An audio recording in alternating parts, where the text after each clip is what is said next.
अलंकापुरी पुण्यभूमी पवित्र, तिथे नांदतो ज्ञान राजा सुपात्र। तया आठविता महापुण्य राशी, नमस्कार माझा सद्गुरु ज्ञानेश्वरासी। पुंडलिक वरदा हरी विठ्ठल, श्री ज्ञानदेव तुकाराम, पंढरीनाथ भगवान की जय। माऊली ज्ञानेश्वर महाराज की जय। जगद्गुरु संत तुकाराम महाराज की जय। संत कुर्मदास महाराज की जय। अवधूत चिंतन श्री गुरुदेव दत्त। पार्वती पते हर हर महादेव। श्रोता वक्ता श्री पांडुरंग समर्थ। अध्याय 20। श्री गणेशाय नमः। जय जयाजी पंढरीराया, भोक्तया षडगुण ऐश्वर्या, ऐशी सोसुनी अपार माया, सकळ कळा तुझेनी। पटघटतंतु आकाश न्याय, सर्व तवची ब्रह्म होय ऐसा असुनी, निराळा राही अव्यक्त व्यक्ती पावनी। गणरायाला वंदन करून, श्री गुरूंना वंदन करून, माता पित्यांना वंदन करून आपण 19वा अध्याय पाहिलेला आहे। गोरक्षनाथ आणि ती जी पेशा होती कलिंगा, ती स्त्री राज्यात गेलेली आहेत। गोरक्षनाथांनी आपलं नाव लपवून ठेवलेलं आहे, आपलं पोरवंडा असं नाव सांगितलेलं आहे आणि त्या स्त्री राज्यामध्ये त्यांनी प्रवेश केलेला आहे।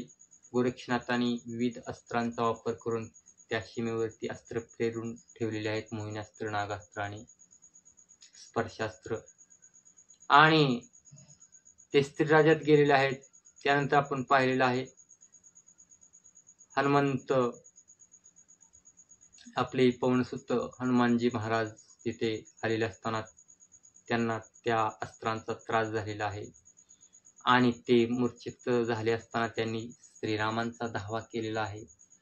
प्रभू श्रीराम त्यांना वाचविण्यासाठी आलेले आहेत आणि त्यानंतर दोघांनी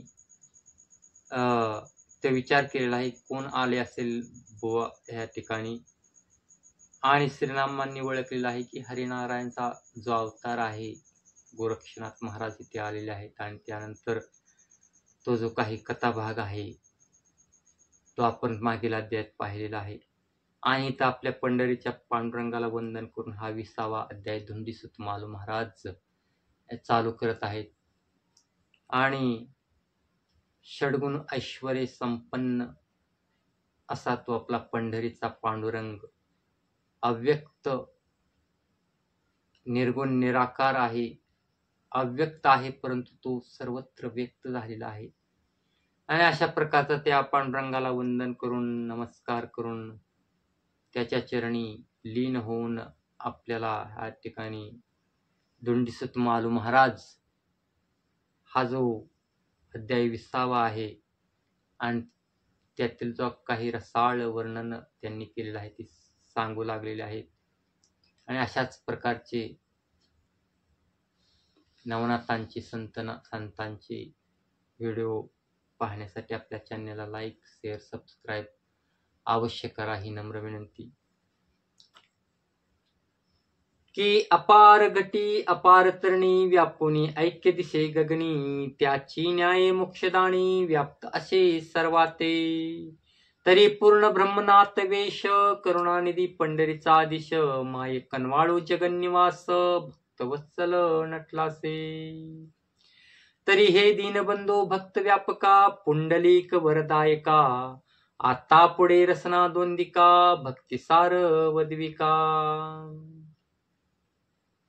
मागील अध्यायी रामदर्शन आणि द्वितीय अंजनी नंदन, गोरक्षा लागी भेटून अदृश्यपणी मिरवले,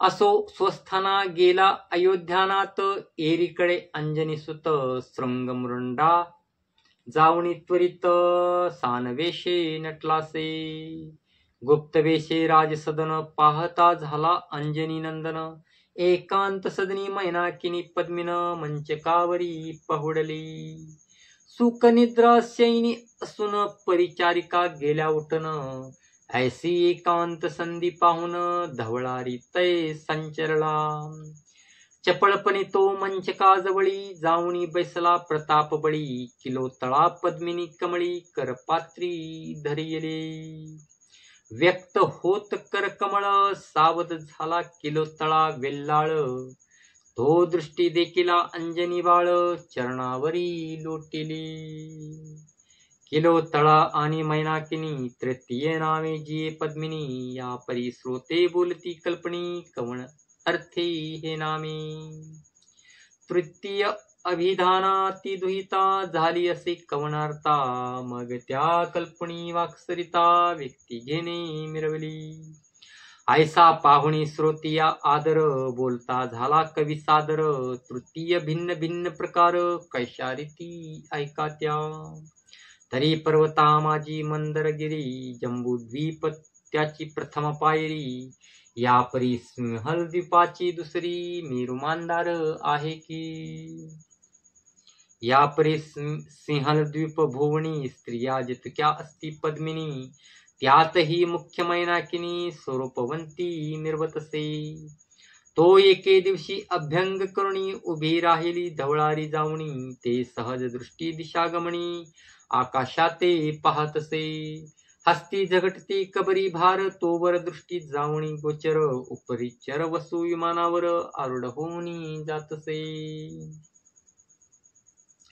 विमानारूढ झाला होता तो, वसन एकांगी झाले तत्वता, आवेशे बाहेर लिंग दर्शता, असावध बैसलासे, विमानावरी गवाक्षद्वार, त्यातून दिशे अवयव समग्र, तो मैनाकिनी पाहून नेत्रे हाशे खदखदा ते काळी, पुंडलिक वरदाहरी विठ्ठल, श्री ज्ञानदेव तुकाराम, पंढरीनाथ भगवान की जय, नवनाथ महाराज की जय, अवधूत चिंतन श्री गुरुदेव दत्त, श्रोता वक्ता श्री पांडुरंग समर्थ।